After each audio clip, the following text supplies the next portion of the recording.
Atténuer les difficultés des Ivoiriens est l'une des priorités du gouvernement. Le Conseil a ainsi pris un ensemble de mesures dans le cadre de l'amélioration des conditions de vie et de travail des militaires et de certains fonctionnaires et agents de l'État. Au titre du ministère de la Fonction publique et de la modernisation de l'administration, le Conseil a adopté un décret portant régime indemnitaire particulier du personnel pénitentiaire.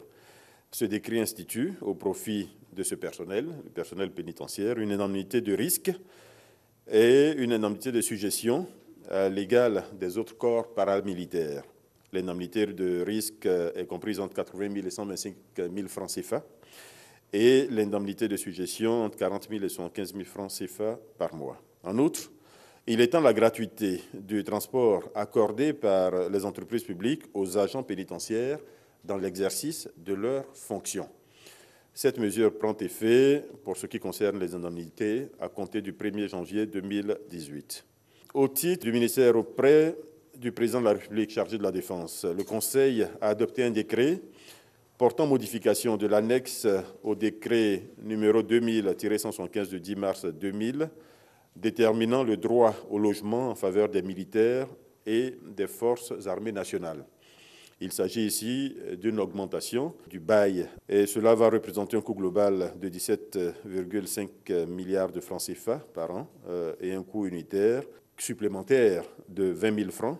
Au titre du ministère d'État, ministère de l'Intérieur et de la Sécurité, le Conseil a adopté un décret portant modification de l'annexe déterminant les taux de bail applicables aux fonctionnaires de la police nationale. Il s'agit d'une augmentation sur le bail accordé à ces agents de la police nationale.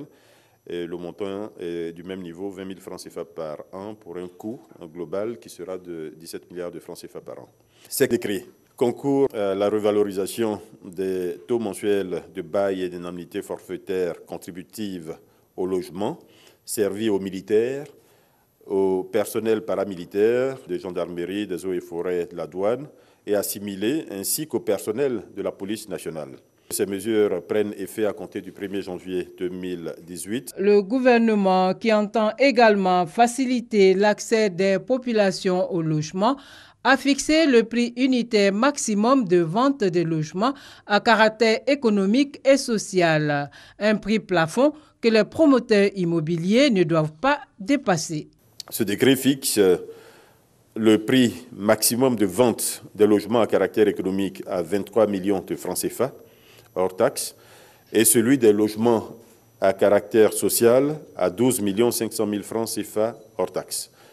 C'est des seuils qui sont fixés, en dessous desquels, évidemment, les constructeurs ou les promoteurs peuvent bénéficier de facilités fiscales.